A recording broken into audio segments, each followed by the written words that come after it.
lagi di ibadah online Gibeon Youth ya. Seneng banget minggu ini bisa share sermon series yang baru ke kalian semua. Nah, sermon kali ini kita akan bicara tentang explain. Wah, tentang apa itu ya? Nanti kita mau sama-sama belajar ya teman-teman.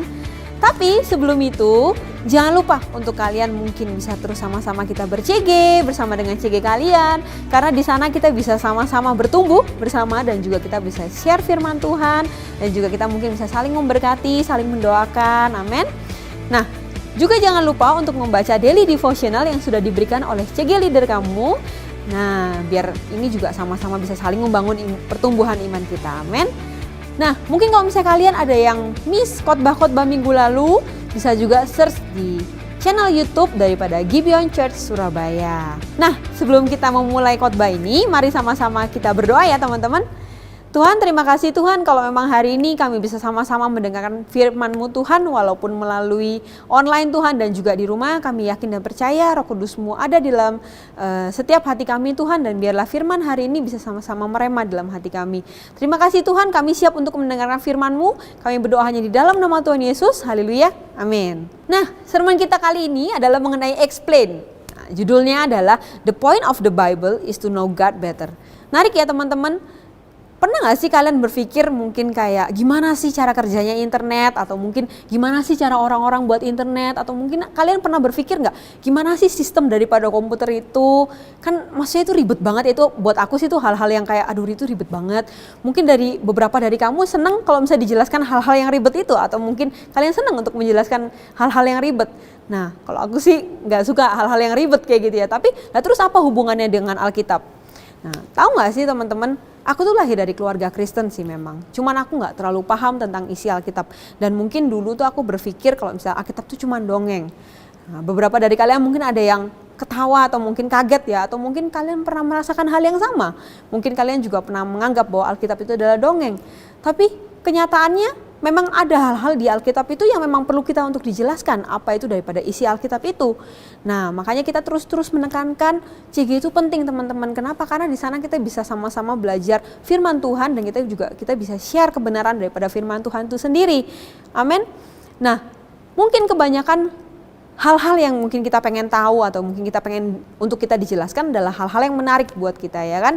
Nah, kalau misalnya kita jujur, termasuk aku dulu, ketika kita mulai bahas yang namanya Alkitab, itu kita rasanya udah kayak, aduh males banget itu apa ya. Maksudnya aku pas baca gak ngerasain apa-apa, atau mungkin aku pas baca, aku malah ngerasa ngantuk. Kenapa? Soalnya tulisan di Alkitab itu kecil-kecil banget, mungkin bikin aku ngantuk sampai aminnya besok pagi gitu kan.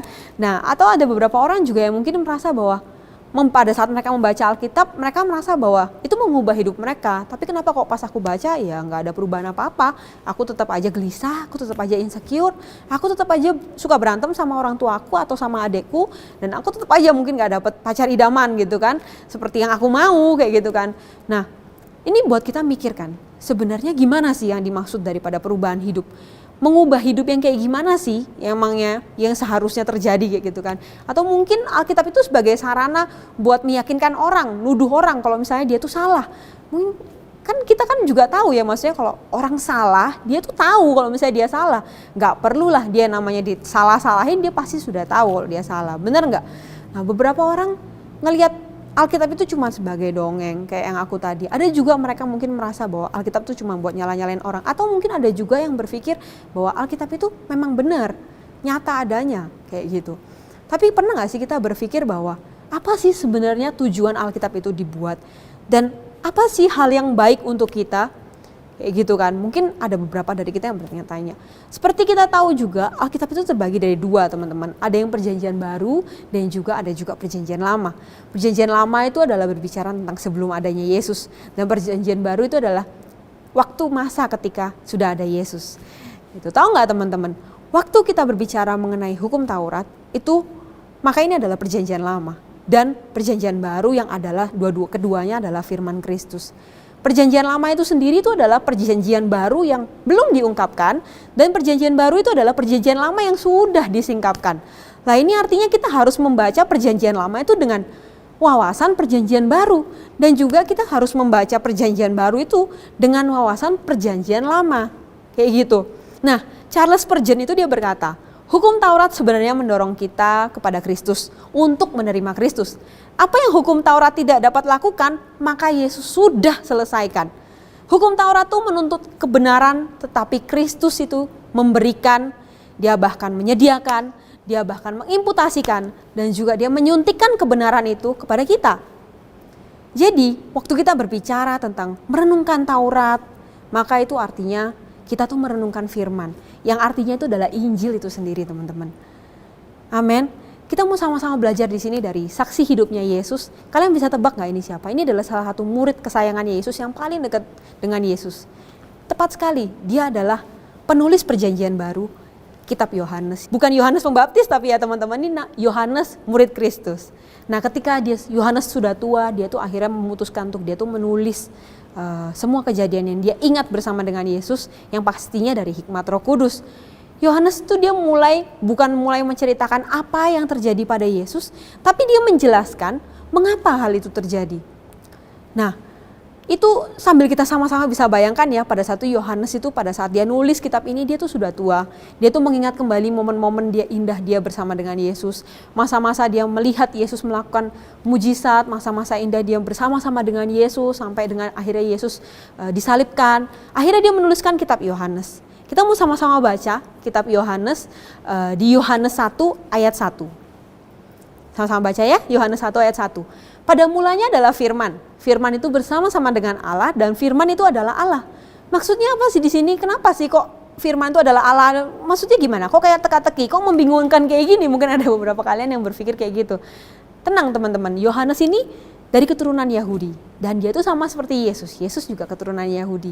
Dia itu dibesarkan dengan membaca kitab-kitab Yahudi dan kebanyakan dia tuh kita biasa menyebutkannya itu adalah perjanjian lama. Dan dia tahu betul kalau misalnya perkataan Tuhan itu sangat penting. Tuhan bersabda, maka ciptaannya jadi. Perkataan Tuhan sendiri itu punya kuasa. Itu dia esensi dari Tuhan yang menjelaskan semua tentang Tuhan. Perkataan Tuhan itu menjelaskan tentang Tuhan itu sendiri. Dalam ya teman-teman, maksudnya gimana? Kok menjelaskan tentang Tuhan itu sendiri? Gak apa-apa, kita sama-sama hari ini mau belajar. Perkataan Tuhan itu selalu mencerminkan siapa itu Tuhan. Yohanes di sini tuh sedang berbicara tentang Yesus. Dan hal itu sama seperti ketika kita berkata bahwa Alkitab adalah perkataan Tuhan sendiri. Poin penting pada Alkitab itu adalah ketika kita tahu Tuhan lebih lagi. Amin teman-teman. Dan di sini kita mau sama-sama baca lagi ayat di Yohanes 1, tapi ini di ayatnya yang 14. Yohanes 1 ayat 14 ya. Firman itu telah menjadi manusia dan diam di antara kita. Dan kita telah melihat kemuliaannya, yaitu kemuliaan yang diberikan kepadanya sebagai anak tunggal Bapa, penuh kasih karunia dan kebenaran. Nah, arti firman di sini itu adalah Yesus sendiri. Kata-kata firman sendiri di sini adalah artinya Yesus sendiri. Semua firman yang ada di Alkitab itu adalah ya Tuhan Yesus itu sendiri.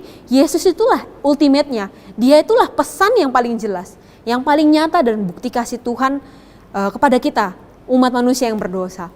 Dia itu adalah firman Allah yang hidup, teman-teman. Dia itu pusat daripada seluruh cerita di Alkitab. Kalian pernah gak sih nonton 3D movie?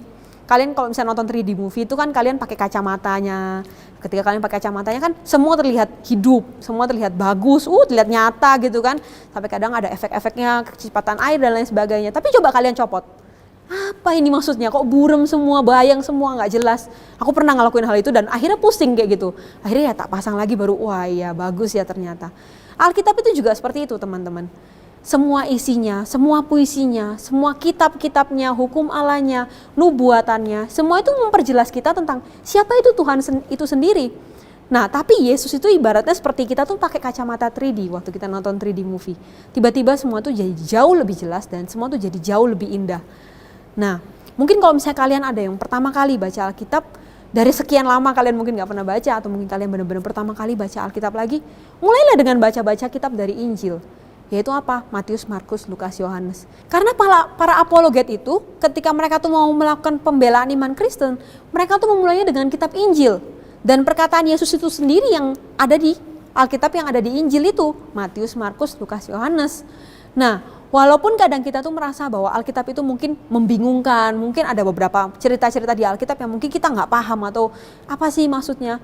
Mulailah dengan tujuan kenapa Alkitab itu ada dan apa yang Alkitab itu bisa bantu kita untuk kita tuh bisa lebih dekat lagi kepada Tuhan. Dan bacalah kitab Injil. Ingat yang seperti tadi saya bilang, Yesus itu seperti kacamata 3D pada saat kita nonton 3D movie. Dia membuat semua itu jadi jauh lebih jelas. Terus kenapa sih kok dari tadi kita bahasnya tuh tentang Yesus, Yesus dan Yesus? Karena dia adalah bukti cinta kasih Allah Bapa kepada kita. Dia adalah Yesus lah satu-satunya yang bisa kita andalkan dalam hidup kita. Dialah Allah kita, dialah pusat hidup kita. Dia bukan diprioritaskan Yesus yang pertama, keluarga yang kedua, pelajaran yang ketiga, sekolah, kesehatan yang nomor 4, bukan. Tapi Yesus itu ada di setiap aspek daripada kehidupan kita. Dia itu pusatnya, dia ada di keluarga kita, dia ada di pelajaran kita, dia ada di kesehatan kita. Dan dia adalah Allah yang hidup itu sendiri.